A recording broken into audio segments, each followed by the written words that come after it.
Hi and welcome back to my channel. My name is Jessie. I am a US American living here in Germany. I've been living here in Berlin for over 3.5 years now. In today's video, I want to talk about how to rent an apartment here in Berlin. I have gone through the process of renting an apartment. My boyfriend and I searched for an apartment last year in summer 2020. Today I'm going to give you all of my tips that I learned from going through the experience of trying to rent an apartment. This video is all about how to rent an apartment, that is to rent the entire apartment for yourself where you are the tenant. This is not about how to find a room or how to sublet an apartment, but how to be the tenant. When searching for an apartment in Berlin, the first thing you need to know is that it's going to take a long time. There's definitely a shortage of housing here in Berlin, especially affordable housing. You really can't say that it's going to take 3 months or 6 months or a year to find a place because you never know. I think a lot of it just depends on luck. And one of the things you can do to increase your chances of finding a place to rent is just start searching in neighborhoods and areas that you don't want to search in. I think a lot of people really want to live in the cool, hip neighborhoods, and maybe it's harder to find something to rent there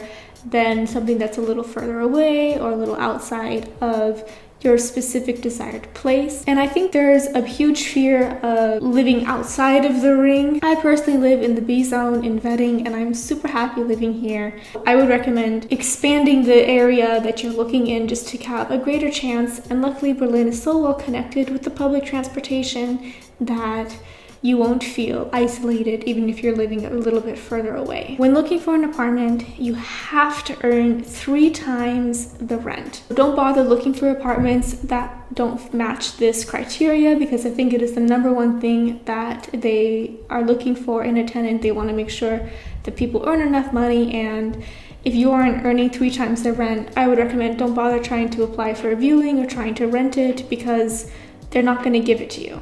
And you're going to have proof that you have 3 times the rent.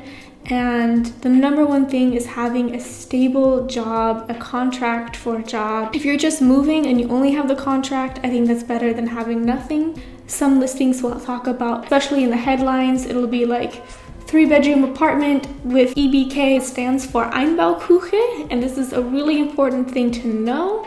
So Einbauküche is a built-in kitchen. That means that apartment comes with a kitchen. This is super great because a lot of apartments in Germany don't come with kitchens. Instead of built-in cabinets and countertops and everything, just a normal kitchen, a lot of German apartments just come empty. The kitchen area is just completely empty and it's up to you to build it. Also, just be prepared that some apartments will come with unfinished walls and even sometimes the floors will be unfinished and it is up to you to finish them. A few of the apartments that I toured, like they didn't have any kind of floor, just like concrete, and it's up to you to come in with carpet or whatever kind of floor you wanted to put in. And they would give you a discount on your rent. I usually saw that they would give you the first month would be free, but then after that you would have to start paying the normal amount. I have never seen an apartment advertised like that back home in the United States, so this was a really big difference. You know, if you're planning to live here long term and you don't want to move, it could be a really nice way to really customize an apartment to your taste.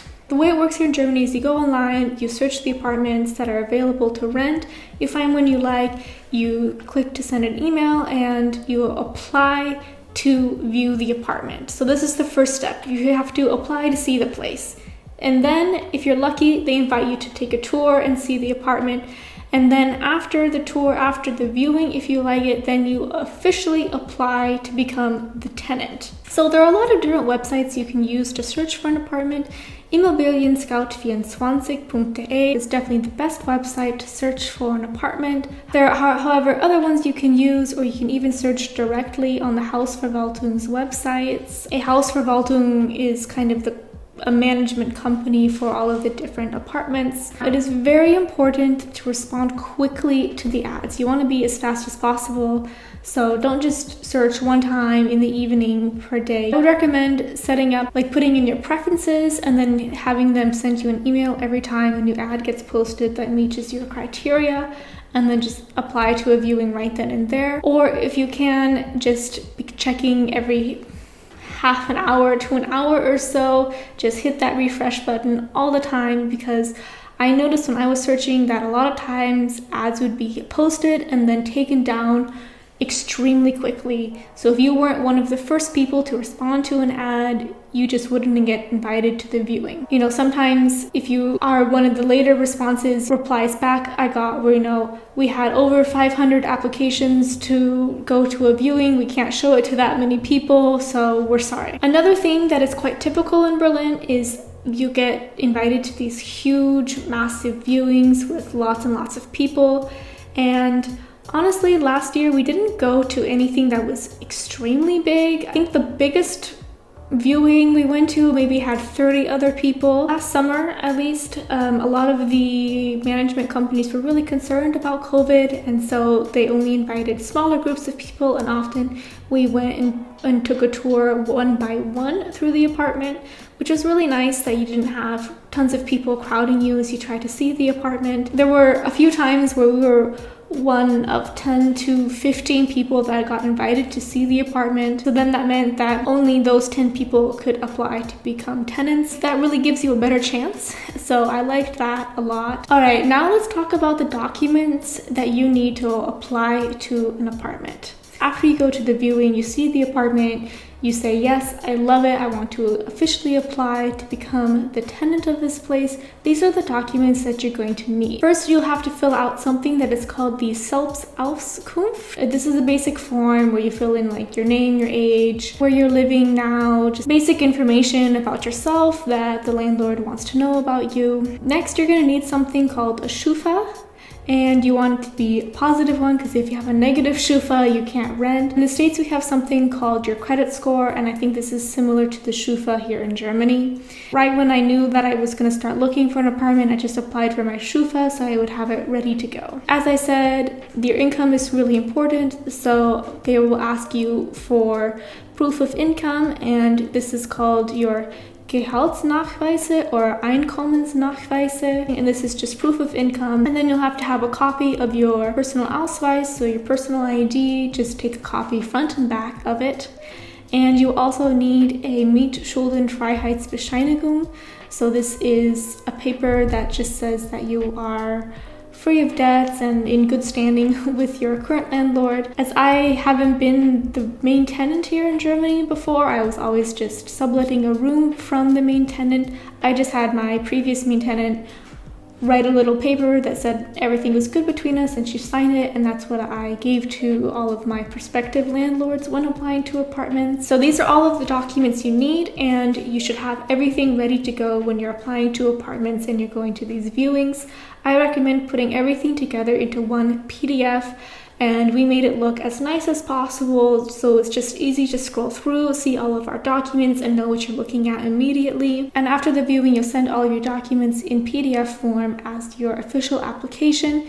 This is how it was for me as I was searching last year, summer 2020. During normal times, I've heard that you can just show up with all of your documents in hand. None of the Hausverwaltungs wanted to have paper documents, everything was online, so you just, if you liked the apartment, afterwards you sent an email. When searching for an apartment, we had a couple of letter templates. So in addition to all of our documents, we also wrote a really nice letter just introducing ourselves, what we do, why we want to rent the apartment. And we also included a really wholesome photo of ourselves. So when we were officially applying, we always included this letter and photo in addition to all of our documents. We had a lot of email templates set up. So we had a template where we applied to the viewings, and that was always just a short and sweet email quickly saying we'd like to go to a viewing, and we usually just gave our names, what we do for work, and why we're interested in the apartment, asking to take the tour and introduce ourselves. Then we would always apply officially, and we included a big letter, like a 1-page, and that was the first page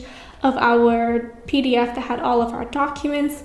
And then we also had a shorter paragraph that we included in the email. So you would see the email being like, hey, thank you for the tour, we'd like to apply.